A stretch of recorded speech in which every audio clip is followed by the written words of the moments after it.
Okay. Hi, people. Hello. Okay. We're just basically here to tell you a few stories from Soar, a few things we learned. Why don't we start with the Soar introduction? I was one of the leaders on Soar. My name is Devin, and I have been there 5 to 6 years. I don't remember. My name is Saba, and it was my first year on Soar. I'm Monica, and this is my third year on SOAR. Hi, I'm Jessica, and this is my first year on SOAR. So why don't we start with what are the things you were expecting as you were going into SOAR? Okay, well, I think I expected it in my head to be like Bible camp, because I spent the last summer at Bible camp, and I was like, okay, Bible camp wasn't that hard, and so it's going to be kind of easy. And it wasn't. So, yeah, I think that was what I expected, for it to be difficult, but not too difficult that I couldn't handle it. Okay. I didn't really know what to expect. I kind of just went, expect something. I don't know what that something is, but just expect something. And going into it, I thought it was going to be very much like my first year on SOAR, and that was 4 years ago. Yeah. And I was really scared because I didn't want it to be like my first year on SOAR. It wasn't a bad time, it just wasn't, I don't even know. It wasn't what I wanted. But no SOAR year is the same. No, any event is the same. And going into that, I was like, well, I don't really know. But going into it, I was really scared. And I don't know, God definitely was like, no, it's not going to be that way this time. So it was a really good SOAR experience for me. It was really good. For me, I didn't really know what to expect because I'd never done anything like this. And when we first arrived at the first church, and I saw all the kids there, and there was like hundreds of kids doing the registration and everything, and I was like really overwhelmed because I thought I wouldn't fit in, and I thought that these kids were better than me because they had just been more involved with Christianity, and I was still trying to find myself. So what surprised you most about this year on SOAR? You can go first. Okay. What surprised me most on SOAR? I'll go first. Okay. What surprised me most was the way you guys knew exactly where you were emotionally and physically, what you needed, and you supported each other. Like, before I could figure it out, you guys were already there consoling or comforting or celebrating, or it was awesome to see, but that surprised me most. What surprised me most on SOAR was how deep some people's suffering were. It's like the kids that we worked with in our ministry and seeing them deal with that, and also not just like our youth group, but like other youth groups too, and seeing them struggle, because I got to connect with a few other youth groups and having them talk about what's going on in their youth group. Like, you can't hide it. So seeing, like, you would never expect that someone would suffer from something, but because they hide it so well, but then on SOAR you can't hide it. So seeing those qualities and those emotions come out was scary, but also really good. Do you want to go first? Well, I'll just play off that a little bit.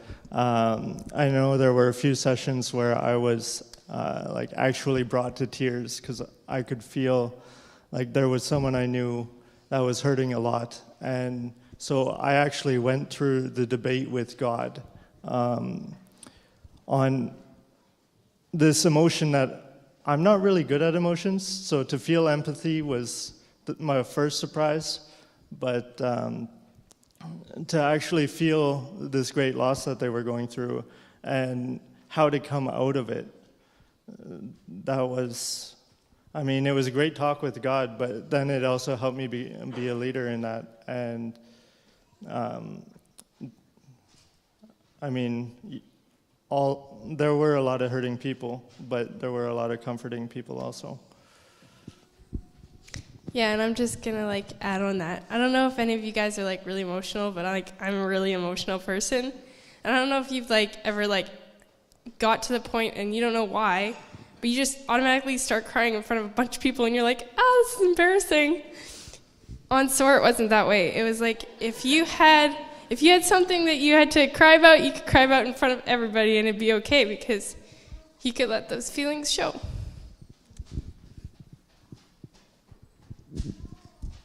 What surprised you most?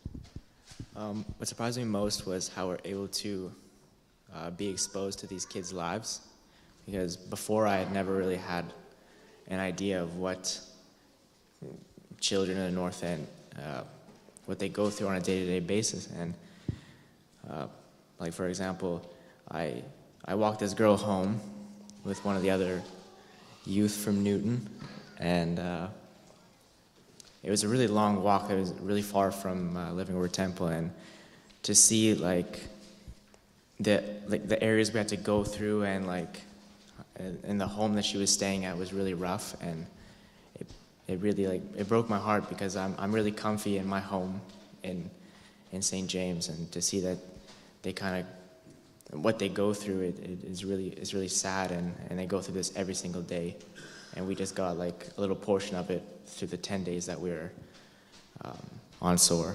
Yeah. All right. I know there was a few exciting things. How have you guys changed personally or been challenged throughout Soar? And Saba, I know you had something. Yeah. For me, what changed is I became a Christian.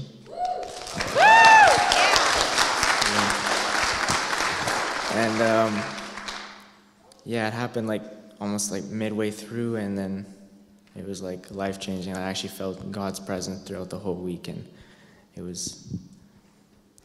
kind of goes back to what I said earlier about how I felt like I wouldn't fit in, and I was nervous, but I realized that wasn't really, like, it didn't really matter, because I felt important because I had God's love with me the whole time, and I just didn't really realize it until I accepted Jesus Christ as my Savior.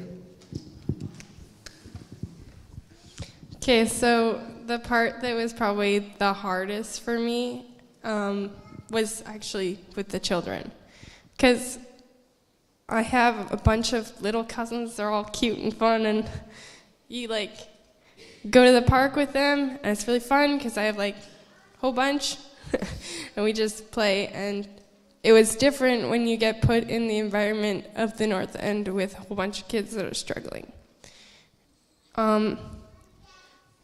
Yeah, there was this one kid, and she had a little bit of a dirty sweater, and she wanted to be friends with everybody because it was great. But sorry, I keep blowing into this mic. She wanted a piggyback ride from me, and I made excuses for it because I saw what these kids were struggling with, and I guess I didn't really want to get put into that. To be fair, yeah. I also refused many piggyback rides. My back was starting to hurt. Okay, but that wasn't the reason, because I hadn't given any piggyback rides the last day. And I was like, because piggyback rides, fine, whatever, but she had a dirty sweater, and I didn't know what to do. Like, I knew that I was supposed to. I knew that God wanted me to treat these kids like I treat my little cousins. But I couldn't do it. That was really hard. Oh, what challenged me most? Did I already talk about this? I don't remember. I don't know. Go ahead. I don't know. What challenged me most? Watching other people suffer, going through different things. I don't know, it's just hard for me because I felt so much joy on Soar, and I felt so pumped up, and I was like, yes, Soar is awesome, so well, excited. then how were you changed? Um, It's easy to say you come I don't out know. changed, but I don't even know how I changed, but I know I did. How do I explain this? I don't know. Dancing? Okay, I'll share that story. So at the beginning of the week, I kind of wanted to dance in worship, and for me, that's really scary, because like all these people are watching me, and they're judging me, and I don't like that.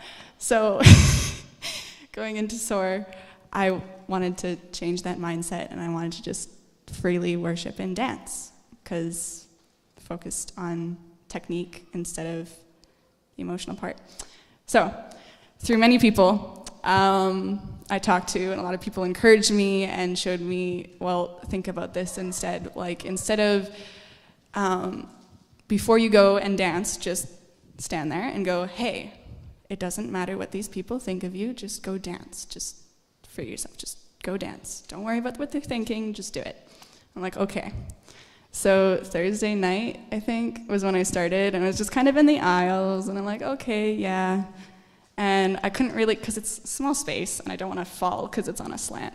So it was, And then the next night, I kind of danced a little bit more, but I didn't feel free. And then I think I went to the foyer to go get some water or something. And then I went into the foyer, and it's huge, and there's nobody there. I was like, I can hear the music, I'm just gonna dance. Like, look at all this space, and it's all just for me, and I was so excited. So I just danced, and it was awesome. And then Friday night, I was like, yeah, I'm so excited, I'm gonna do this again. And I went back there, and there was a whole youth group standing back there, and I was like, oh no. Oh no.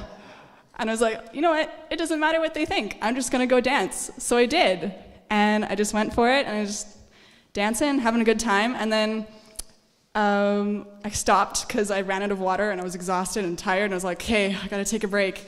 And this random lady came up to me, and she stopped me, and she was like, what is your name? And I was like, I'm Monica. And she was saying, what you just did was amazing. That was so cool. I've never seen that before. You just look so free. And then she wrapped me into a hug, and then she prayed for me, and then she blessed me, and then she just kind of let me go off on my own way. And then she went back to the other group of people that were standing in the foyer, and I was like, you know what? I feel energized. I'm going to keep dancing. So that was really cool. That's how I changed. For the record, I don't think anybody was judging her. It just looked awesome. it's true. We've pretty much run out of time, but we'll do one more. What do you miss most about Soar? Or what's hard coming back home after Soar? Okay. For me, hardest part was that going back to my regular school and daily life, and going back to my dance classes even, it felt spiritually dark. Like, I would walk in and I felt like, whoa, I do not fit in here at all. And so that was kind of surprising. I felt very off. And everyone's like, oh yeah, it's fine, yeah, spring break, cool. But I felt so weird. Yeah, and I think it's the environment that you go back to. It's like on Soar, everybody is like Christian or thinking about it and loves that environment. And then you go back to school or a hockey rink or something, and it's just not like that. It's different because people believe in different things, and they don't all worship the God that you worship. So, yeah, that's difficult. For me, it was going back to school and having to deal with my friends because they didn't really know what I was doing on spring break. Yeah, all of them were playing soccer, video games, going to parties and stuff like that. And I definitely could have been there with them doing those things, but I made the sacrifice to go out and do something to actually contribute to society. And like the first day I got back, it felt really different with them. Like I didn't feel like I knew them because I was surrounded by like everyone on Soar. They were just like loving and caring, and they just supported you through everything. And then when I went back to school, it was like I was a new kid there. I didn't really fit. I felt like I didn't fit in there, and my friends just judged me, and they were like mocking me, like, "Oh, you went to go play with a bunch of kids for 10 days, and then I got really offended by that, but I haven't really explained to them why I went on it, because it's personal to me. I don't really want to have to justify why I went, because it's important to me. And lastly, I guess I'll go.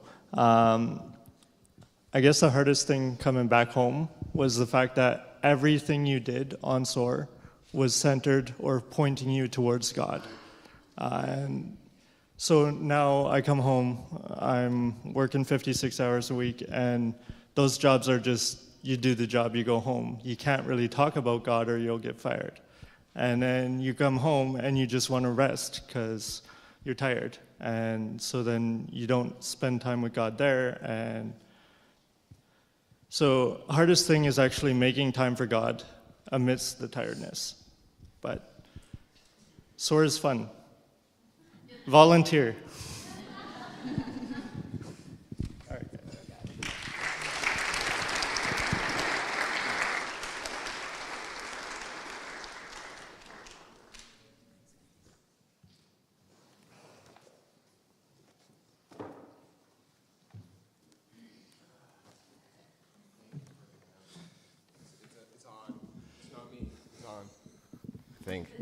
I think. Oh, there we go.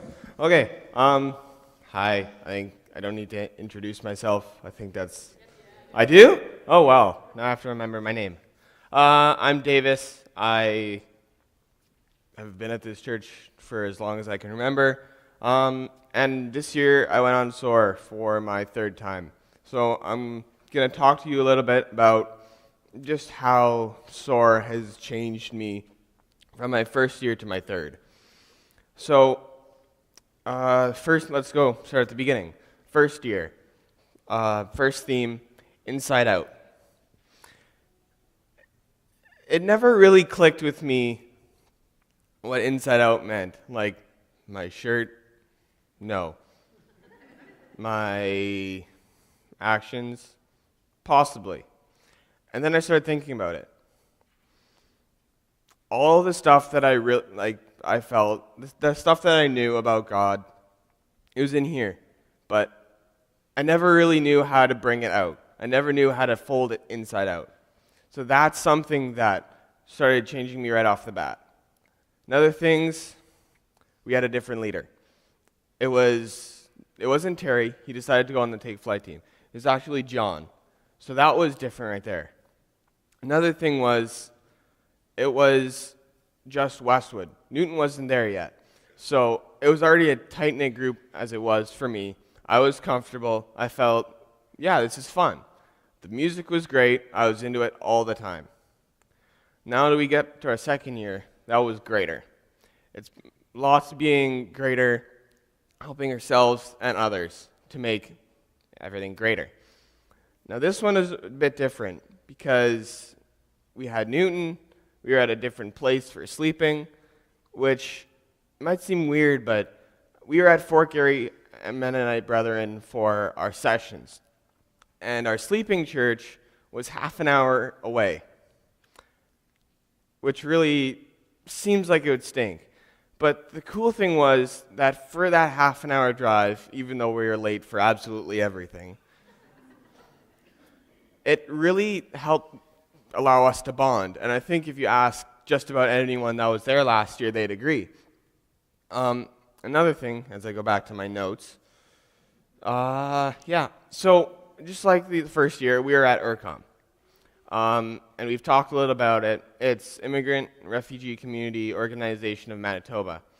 And the thing that was a bit different was we weren't allowed to talk directly about our faith. So I couldn't come up to a kid saying, hey, I'm Christian and you should be too. They had to ask us.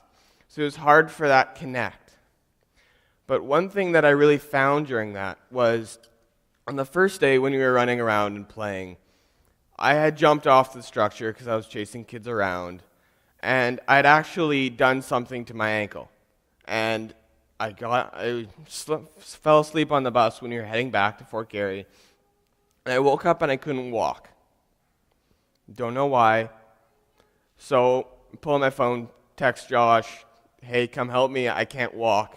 I'm at the far end of the parking lot, which if you've ever been to Fort Garry, that's quite a walk, especially when you're only using one leg. So I was stuck there. I got back, and immediately everyone was saying, "Oh my goodness, are you okay? Can I help you?" Yada, yada, yada. And me being me, no, I'm good. I got this. I don't need help. I'm stubborn, as I always am. This got hard because it kept getting worse.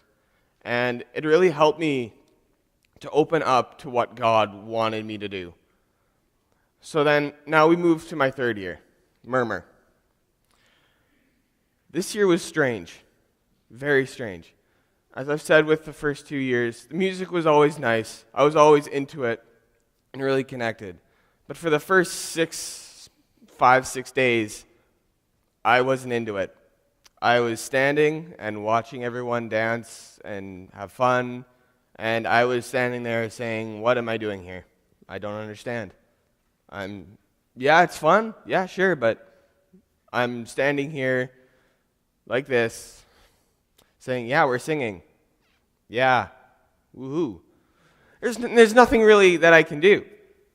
So we end up changing assignments. We go to Living Word Temple, and that's where it started to click for me. We had changed from a spot where we couldn't talk openly to where we were leading a Bible camp. And it was so much fun. Kids were everywhere. They had different stories, and we got to learn about those. So I think halfway through the singing, it actually started clicking. Because my issue, if many know me, I'm heavily into academics. I challenge myself, and I take the hardest courses I possibly can. And that's what I was stressed about for spring break. I was hard because I was thinking, yeah, I have to do this, I have to do this, I have to do my physics, my chemistry, my math, my this. And I couldn't make time. So we ended up finding out during it that I can do this as well. And that was a whole dynamic that changed for me when I realized that my homework and my time with God, they were a bit of a disconnect, but that I could make them together. And that was something that was really powerful. And the last thing I want to say is there's a few things that actually helped me, or not actually. There's a lot of things that helped me grow through these 3 years that I'm realizing now that are really cool. Number one, baptism. About the second year, I started thinking about it, and then I heard a bunch of people saying I got baptized, which really kick-started me, and now I'm baptized, and I'm loving it, and I strongly suggest it to anyone who's thinking about it. Second of all, my gifts.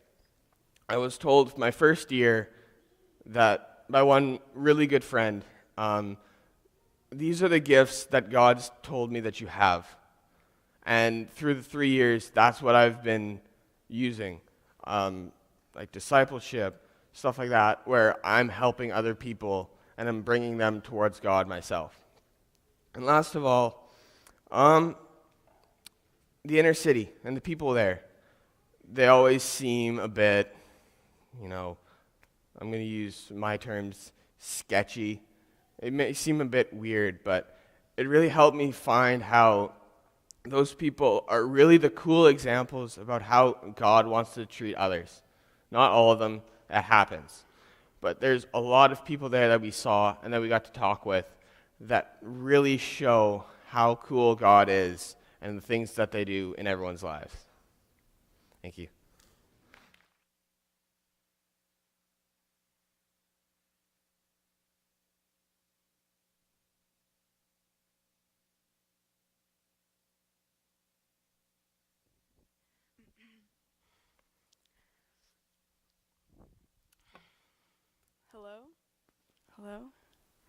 Hello. Oh, okay.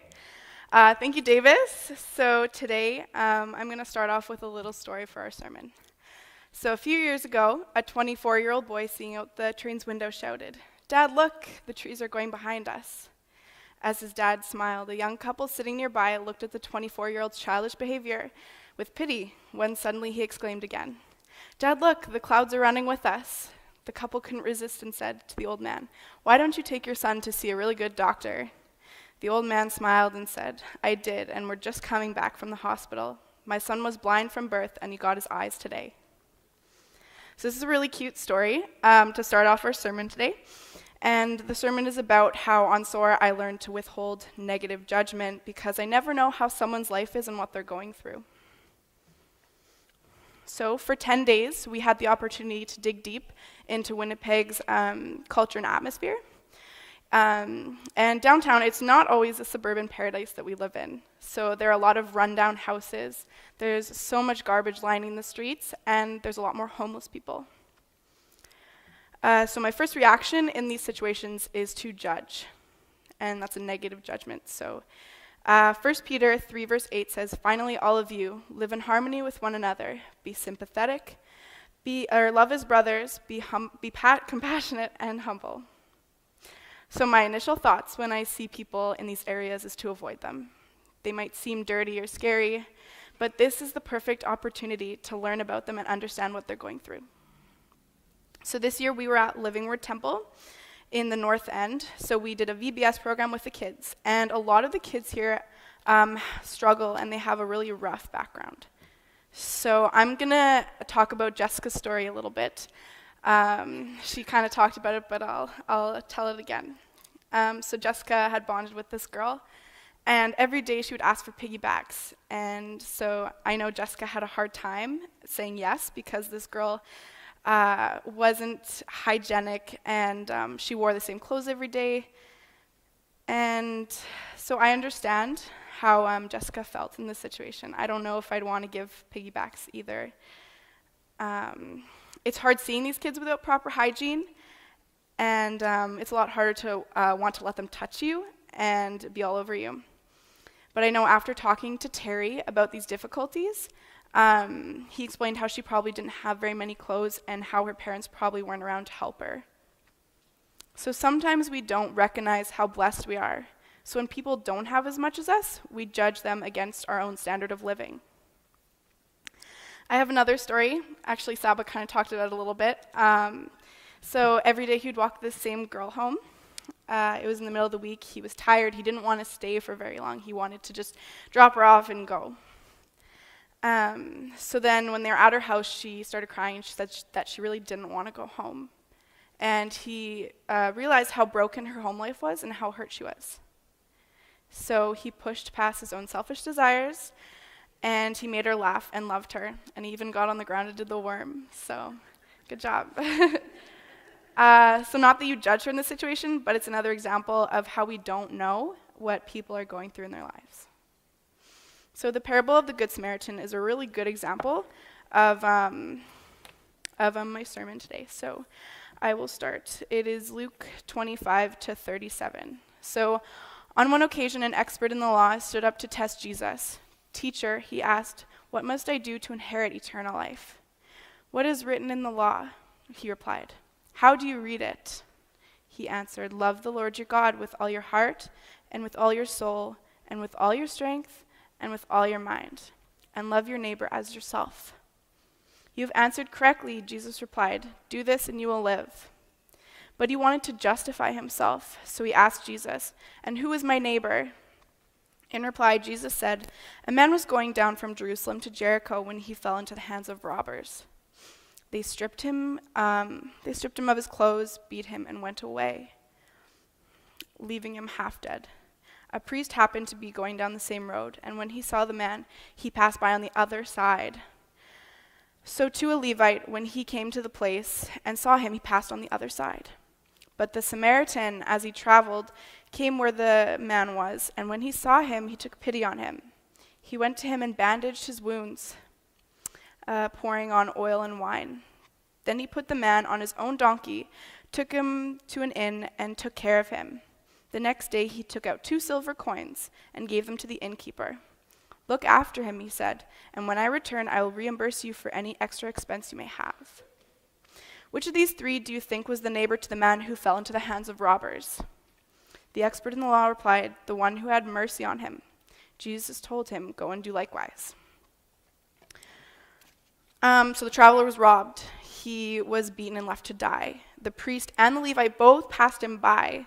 A Samaritan comes by and helps him and takes his own money out of his own pocket to make sure that this man is okay.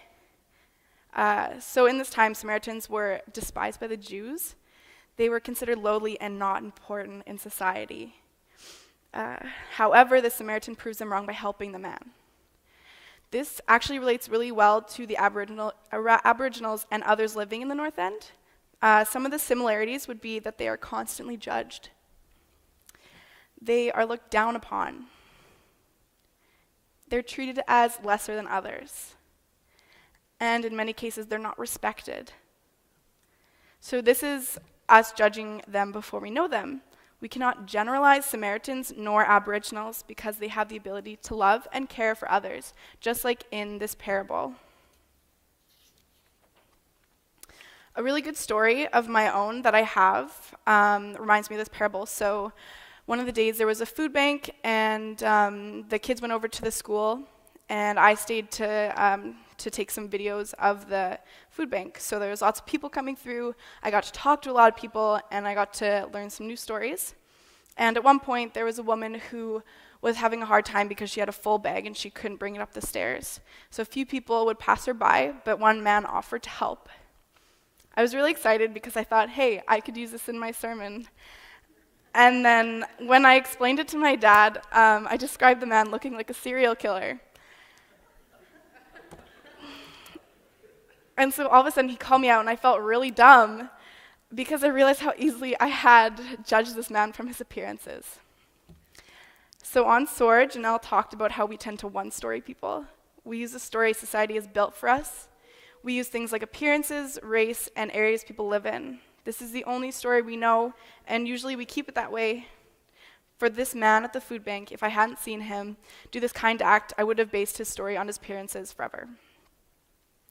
So now that I've talked about all these negative things and some of the things that we do wrong, I have 4 ways to help us withhold this judgment. So the first one would be to get involved. That would be things like Soar, which is only 10 days, but there's also things like Salome Mission. There's lots of people coming through every day. You can be in the kitchen, but you can still get to know people really well. Another thing would be donations and prayer. So by donating and praying, you realize how much we have and how much they need. Another one is in your own church. So we are going to be working with Living Word Temple a lot more now. It's not just the youth, it's also going to be all ages. So we're giving opportunities to everyone in this church to connect and get involved. The next one is compassion. When I first started thinking about compassion, I thought of the song where it says, "Break my heart for what breaks yours." So to understand what they go through, we need to put ourselves in their shoes and understand the hardships they go through. To help but be humble at the same time. So don't think you're higher than them. Don't brag about how you help them, because we all need help sometimes. And the last one would be to mentally remind yourself that God loves us all the same, no matter what we wear, no matter what our income is, he loves us all the exact same. The third one would be to ask questions. So this is a good way to get to know people better. It can start small, so you can ask easy questions and still get to know someone. So on Soar, this would look like asking a kid what their favorite color is. They'll notice you taking an interest in them, and you could create bonds and friendships. Also, when we walk the streets in downtown Winnipeg, we talked to adults and asked how they were doing, and if there's something we could pray for them. And this usually led to more in-depth conversations, and we got to understand what they were going through every single day. However, this does not mean go up to everyone in the North End and ask how they're doing and what their favorite color is. Because there's still lots of statistics and everything that show us that it is dangerous there sometimes. So use your common sense, but you can still ask people questions and get to know them. So the last one is prayer. So this could be lots of different things. Pray for someone you know who's going through a hard time. Pray for an open heart. Pray to see through God's lens, so we're all equal and loved the same by God. And pray to be curious, to know more about other people, and to have courage to ask questions and to better understand. So Matthew 20, verse 34 says, Jesus had compassion on them and touched their eyes. Immediately they received their sight and followed him. So this is an actual story about two blind men. So this could be, this is a literal story, but also a figurative story. So let's let Jesus touch others through us. Don't be afraid. Let him touch people's eyes. Let him touch people's hearts through you. If God is in us, he will do great things through us. So what happens if all this negative judgment we have and all these assumptions we have made end up being correct? What if you judge someone and everything you thought about them was true? This might make it even harder. Even in these situations, we can choose to withhold judgment and love people. So on Soar, this is a really good example for this. It's actually Holly from our team. I don't know where she is. I'm trying to find her. Hey, that's Holly. So I have a really good story. So on Soar, her iPod was stolen by one of the girls from Living Word Temple. Holly could have decided to be rude and judgmental after knowing what this girl had done, but instead she continued the week with a loving heart and an open mind. She understood that this girl's life was probably very difficult at home, and she had compassion. If we all go through life like this, we'll be able to withhold judgment more easily. We never know how someone's life is and what they're going through. So you have a choice today. What will you do? Will you look at people and one-story them? Or will you keep an open mind and a loving heart?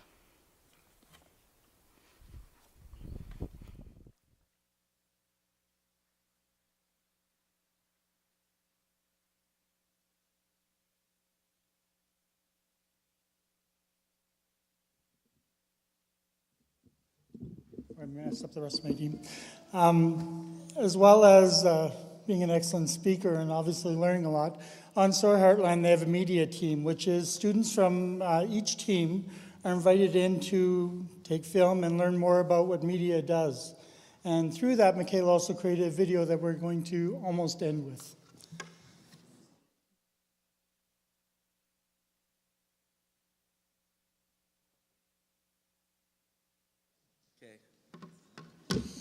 Hello. Hello. Wow, that was all awesome. Can we get another hand for everybody that came up and shared their story?